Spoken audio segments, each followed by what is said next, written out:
Hello students, मैं अजीज़ बहर आप सभी का अपना वाला यूट्यूब चैनल में स्वागत करता हूं। इस वीडियो से और यूट्यूब से मेरी जो भी अर्निंग होगी या जो अर्निंग हो रही है उसका 10% गरीब बच्चों को फ्री एजुकेशन प्रोवाइड करने में किया जाएगा, तो सपोर्ट करते रहिए। तो आज हम 11th class physics chapter number 11 thermal properties of matter का एनसीईआरटी की टेक्स्ट बुक में गिवन एग्जाम्पल नंबर 11.4 सॉल्व करेंगे। इस एग्जाम्पल को मैं बहुत ही अच्छे से बहुत ही ईजी वे में एक्सप्लेन करने वाला हूं, इसलिए इस वीडियो को पूरा देखिएगा। और अगर अभी तक आप लोगों ने हमारे चैनल को सब्सक्राइब नहीं किया है तो चैनल को सब्सक्राइब कर दीजिए, बेल आइकन को भी प्रेस कर दीजिएगा ताकि नए वीडियोस की नोटिफिकेशन आपको समय पर मिलते रहे। तो क्या है आज का हमारा टॉपिक? आज का हमारा टॉपिक है एनसीईआरटी की टेक्स्ट बुक में गिवन एग्जाम्पल नंबर 11.4। क्या है उसका statement? When 0.15 kg of ice at 0 degree Celsius is mixed with 0.30 kg of water at 50 degree Celsius in a container। ये सपोज करो यहाँ पर हमारे पास क्या है, एक कंटेनर है, ठीक है। इस कंटेनर के अंदर क्या है? वाटर। इस कंटेनर के अंदर क्या है? वाटर। कितना वाटर है? इसके अंदर जो वाटर है उसका हमें मास गिवन है। कितना गिवन है? 0.30 kg। और वो जो वाटर है उसका हमें टेम्परेचर गिवन है। कितना गिवन है? 50 डिग्री सेल्सियस। इस वाटर के अंदर हमने क्या किया? एक आइस को मिक्स कर दिया। इस वाटर के अंदर आइस को मिक्स किया। अब ये जो आइस है, इस आइस का जो मास है उस मास को हम m1 से रिप्रेजेंट कर देते हैं। आइस का जो मास है वो कितना है? वो मास है 0.15 kg। और ये जो आइस है उसका टेम्परेचर कितना है? 0 डिग्री सेल्सियस। वाटर था, उसका मास और टेम्परेचर गिवन है। उसके अंदर हमने आइस को मिक्स कर दिया। आइस का मास एंड टेम्परेचर हमें गिवन है। तो हमसे वो क्या पूछ रहा है? The resulting temperature is 6.7 degree Celsius. कि जब इन दोनों को मिक्स किया तो इस आइस का टेम्परेचर कम था, जो वाटर है उसका टेम्परेचर ज़्यादा है। तो जब मिक्स किया तो मिक्स करने के बाद जो लास्ट में हमें जो चीज़ मिली उसका टेम्परेचर कितना है? 6.7 डिग्री सेल्सियस। तो हमसे वो पूछ रहा है कि calculate the heat of fusion of ice. तो हमें heat of fusion of ice calculate करनी है और हमें गिवन है s water is equal to 4186 joule kelvin inverse kilogram inverse kelvin inverse. ये एस वाटर क्या है? Specific heat capacity of water. तो देखो इसमें क्या हो रहा है, इसमें ये होगा कि यहाँ पर ये क्या है? यहाँ पर है ये आइस, ये क्या है? वाटर। वाटर का टेम्परेचर ज़्यादा है, आइस का टेम्परेचर कम है। तो आइस क्या करेगा? जो हमें पता है जो हीट है, हीट ज़्यादा टेम्परेचर से कम टेम्परेचर की तरफ फ्लो होती है। तो हीट फ्लो होगी वाटर से आइस में, हीट फ्लो होगी वाटर से आइस में। तो वाटर से आइस में हीट का फ्लो हुआ तो हीट किसको मिलेगी? आइस को मिलेगी। लेकिन आइस का टेम्परेचर इंक्रीज होगा क्या? नहीं। पहले आइस क्या होगी? अपनी स्टेट चेंज करेगी। आइस है 0 डिग्री सेल्सियस पर, और जब 0 डिग्री सेल्सियस पर आइस होती है, मेल्टिंग पॉइंट पर आइस होती है, तो वो अपना टेम्परेचर चेंज नहीं करती, वो अपनी स्टेट चेंज करेगी। तो ज़्यादा टेम्परेचर से कम टेम्परेचर की तरफ हीट का फ्लो होगा, और जब हीट का फ्लो होगा तो ये आइस अपनी स्टेट चेंज करेगी। आइस पूरी स्टेट चेंज करके आइस किस में कन्वर्ट हो जाएगी? आइस वाटर में। मतलब आइस जो है वाटर में कन्वर्ट हो जाएगी। और जिस वाटर का टेम्परेचर कितना रहेगा? 0 डिग्री सेल्सियस ही रहेगा, क्योंकि जब तक स्टेट चेंज होती रहेगी तब तक टेम्परेचर चेंज नहीं होगा। तो इस यहाँ से वाटर से हीट मिलती रहेगी, आइस को मिलती रहेगी। आइस अपना स्टेट चेंज करके वाटर में कन्वर्ट हो जाएगी, और वो वाटर कितने डिग्री सेल्सियस पर रहेगा? 0 डिग्री सेल्सियस पर ही रहेगा। अब यहाँ से हीट कम हो रही निकल रही है, तो ये वाले जो वाटर है उसका टेम्परेचर डिक्रीज़ होते जाएगा। सपोज करो उसका टेम्परेचर डिक्रीज़ होके हो गया कितना? 40 डिग्री सेल्सियस। ये सिर्फ कंसिडर करना है, ये हमें गिवन नहीं है, क्योंकि यहाँ से हीट निकली है, हीट निकल कर आइस में गई है, मतलब इसका टेम्परेचर कम होगा। तो इसका टेम्परेचर डिक्रीज़ होकर सपोज करो 40 हो गया, बट आइस अभी भी, अब ये जो आइस जो मेल्ट होकर वाटर में कन्वर्ट हो गई है, अभी भी इसका टेम्परेचर कितना है? 0 डिग्री सेल्सियस। तो इस वाले वाटर में, जो आइस वाला जो वाटर है, आइस वाले वाटर में फिर से ये नॉर्मल वाटर से हीट जाएगी। अब वो पूरी तरीके से मेल्ट तो हो गई है। अब उसका क्या होगा? अब क्या होगा? उसका टेम्परेचर इंक्रीज़ होगा। तो इसका टेम्परेचर इंक्रीज़ हुआ, इसका टेम्परेचर डिक्रीज़ हुआ।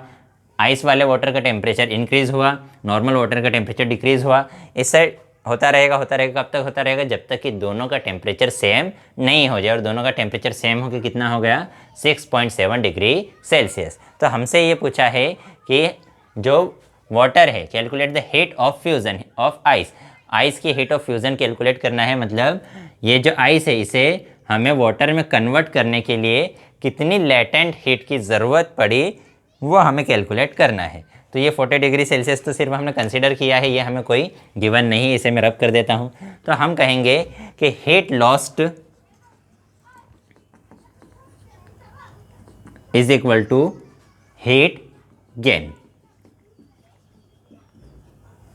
कि जितनी हीट ये वाला वाटर लॉस करेगा उतनी ही हीट आइस वाला वाटर, आइस और आइस वाला वाटर दोनों मिलकर गेन करेंगे। तो हीट लॉस्ट, तो हमें पता है specific heat capacity is equal to क्या होता है 1/m delta t upon delta q upon delta t, यही होता है। अब हमें ये m यहाँ डिवाइड में इक्वल टू किधर आकर मल्टीप्लाई में हो जाएगा, डेल्टा टी यहाँ डिवाइड में इक्वल टू किधर आकर मल्टीप्लाई में हो जाएगा। तो ये इक्वेशन क्या बन जाएगी, इक्वेशन बन जाएगी एम एस, डेल्टा को दो बार लिख दिया, m s delta t is equal to delta q. तो m क्या है मास, s क्या है specific heat capacity, delta t क्या है चेंज इन टेम्परेचर और डेल्टा q क्या है हीट रिक्वायर्ड। तो हीट रिक्वायर्ड किसके इक्वल होता है, हीट रिक्वायर्ड, इससे मैं इधर लिख देता हूँ इसे इधर। तो जो हीट रिक्वायर्ड है, हीट रिक्वायर्ड किसके इक्वल होता है मास into specific heat capacity into change in temperature. तो हीट लॉस किसने किया, हीट लॉस किया इस वाटर ने। तो कितना हीट लॉस किया उसने, मास into specific heat capacity into temperature. तो इसके मास को हमने m से रिप्रेजेंट किया है। इस वाटर की स्पेसिफिक हीट कैपेसिटी हमें गिवन है, कितनी गिवन है,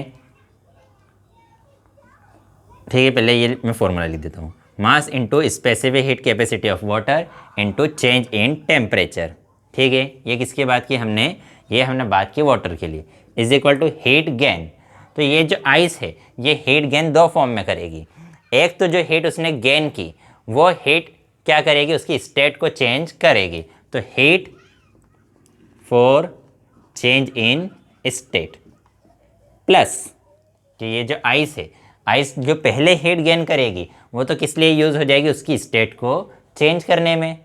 और फिर जब स्टेट चेंज होकर वो वाटर में कन्वर्ट हो जाएगा 0 डिग्री सेल्सियस, फिर हीट क्या करेगी, heat for change in temperature, कि जो हमारे नॉर्मल वाटर ने जो हीट लॉस की वो हीट आइस किस लिए यूज़ करेगा, एक तो अपनी स्टेट को चेंज करने में यूज़ करेगा, और जब स्टेट पूरी चेंज हो जाएगी फिर बची हुई हीट को वो टेम्परेचर में चेंज करने में यूज़ कर देगा। तो हम लिख देते हैं, तो ये तो है हमारा एम एस डब्ल्यू delta t is equal to heat for change in state. तो चेंज इन स्टेट के लिए हीट कितनी ज़रूरत पड़ती है हमें, mass into into latent heat, कि किसी भी ऑब्जेक्ट का, किसी भी सब्सटेंस का अगर हमें स्टेट चेंज करना है तो स्टेट चेंज करने के लिए कि यूनिट मास की स्टेट चेंज करने के लिए, यूनिट मास की स्टेट चेंज करने के लिए जो हीट की रिक्वायरमेंट होती है उसे हम कहते हैं लेटेंट हीट।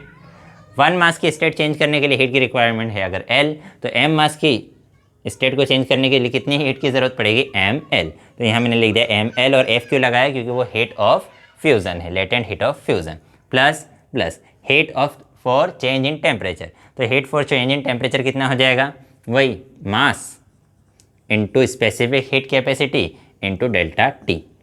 ये क्या है हमारा वाटर, तो उसके मास को हमने m से रिप्रेजेंट किया, और ये है आइस, तो आइस का वो मास को हमने m1 से रिप्रेजेंट कर दिया। और ये पहले आइस था, फिर वो आइस किस में कन्वर्ट हो गया, वाटर में। तो यहाँ पर भी जो स्पेसिफिक हीट कैपेसिटी रहेगी वो किसकी रहेगी, वो वाटर की ही रहेगी। m की वैल्यू कितनी है 0.30, ठीक है, इंटू SW की वैल्यू कितनी है 4186 इंटू चेंज इन टेम्परेचर। तो वाटर का टेम्परेचर था पहले 50 डिग्री सेल्सियस, चेंज होके अब फाइनल टेम्परेचर कितना हो गया 6.7 डिग्री सेल्सियस। तो ये उसका चेंज इन टेम्परेचर, ठीक है, इज इक्वल टू, यहाँ मैंने लगाया इक्वल टू का साइन, m1 की वैल्यू कितनी है 0.15 इंटू LF तो हमें कैलकुलेट करना है, प्लस m1 कितना है 0.15 इंटू SW कितना है 4186 into delta T change in temperature. तो पहले टेम्परेचर था 0, अब टेम्परेचर हो गया 6.7, तो चेंज कितना हुआ 6.7 माइनस 0। देखो हमें याद रखना है कि टेम्परेचर में चेंज जब भी हम निकालेंगे तो हमेशा बड़ी वैल्यू में से छोटी वैल्यू को माइनस कर देंगे, क्योंकि हमें चेंज निकालना है, हमें नेगेटिव और पॉजिटिव साइन की से मतलब नहीं है, हमें सिर्फ ये पता करना है कि टेम्परेचर में चेंज कितना हुआ। तो चेंज हम हमेशा पॉजिटिव लेंगे, तो ये हमने ले लिया, ये वैल्यू पुट कर दी सभी की। अब 50 माइनस 6.7, तो 50 इसे कर देते हैं, तो ये है 0 पॉइंट। देखो यहाँ पर ये 0 को नहीं भी लिखेंगे तो कोई फ़र्क पड़ेगा क्या? नहीं पड़ेगा, क्योंकि हमें पता है पॉइंट के बाद अगर 0 को नहीं भी लिखो तो चलता है। ये है 4186 इंटू ये कितना है 50 में से 6 जाएगा तो कितना बचेगा 44, और 7.7 जाएगा तो कितना बचेगा 43.3। 50 में से 6.7 को माइनस करेंगे तो कितना बचेगा 43.3 इज इक्वल टू यहाँ पर क्या है 0.15 इंटू LF प्लस यहाँ पर कितना है 0.15 इंटू 4.4186 इंटू 6.7। 6.7 में से 0 को माइनस करेंगे कोई फ़र्क नहीं पड़ेगा। अब इसके बाद क्या है, अब इसके बाद हम इन तीनों का मल्टीप्लिकेशन कर देंगे। इन तीनों का जब हम मल्टीप्लिकेशन करेंगे तो हमारे पास वैल्यू आएगी 54376.14। मैं नीचे मल्टीप्लिकेशन को लिख लेता हूँ ताकि हमारा टाइम बच जाए, वीडियो ज़्यादा बड़ी न बने। इन तीनों का मल्टीप्लिकेशन किया तो ये वैल्यू आ गई, इज इक्वल टू कितना है 0.15 इंटू LF प्लस इन तीनों का मल्टीप्लिकेशन करेंगे। इन तीनों का मल्टीप्लिकेशन करेंगे तो हमारे पास आंसर आ जाएगा 4206.93। ये वैल्यू आ जाएगी। ये वैल्यू यहाँ पर प्लस में है, इक्वल टू के इधर आकर माइनस में हो जाएगी। तो नेक्स्ट स्टेप क्या आ जाएगी 54376.14 minus 4206.93 is equal to 0.15 into LF। इन दोनों वैल्यू को सब्ट्रैक्ट करेंगे तो हमारे पास आंसर आ जाएगा 50.50169.21 इज इक्वल टू में क्या है 0.15 इंटू LF। ये 0.15 इधर अब देखो ये क्या लिखा है 50,169.21। सिंप्लिसिटी को हम कैलकुलेशन को इजी करने के लिए पॉइंट की वैल्यूज़ को हटा देते तो ये हो जाएगा 50169। पॉइंट की वैल्यू को मैंने हटा दिया, ज़्यादा उससे डिफरेंट नहीं आएगा। ये 0.15 इधर मल्टीप्लाई में इक्वल टू के इधर आकर डिवाइड में हो जाएगा। ठीक है, यहाँ से पॉइंट को रिमूव करेंगे तो ऊपर आ जाएगा 1 और पॉइंट के बाद 2 वैल्यूज़ है तो यहाँ पर 2 0 आ जाएंगे। इक्वल टू में क्या है LF। 50,169 में अगर हम 15 से डिवाइड करेंगे तो हमारे पास आंसर आ जाएगा 3344.6। इसमें से इस वैल्यू को डिवाइड करेंगे तो ये आंसर आएगा इंटू 100, तो इंटू लिखा 100 इज इक्वल टू LF।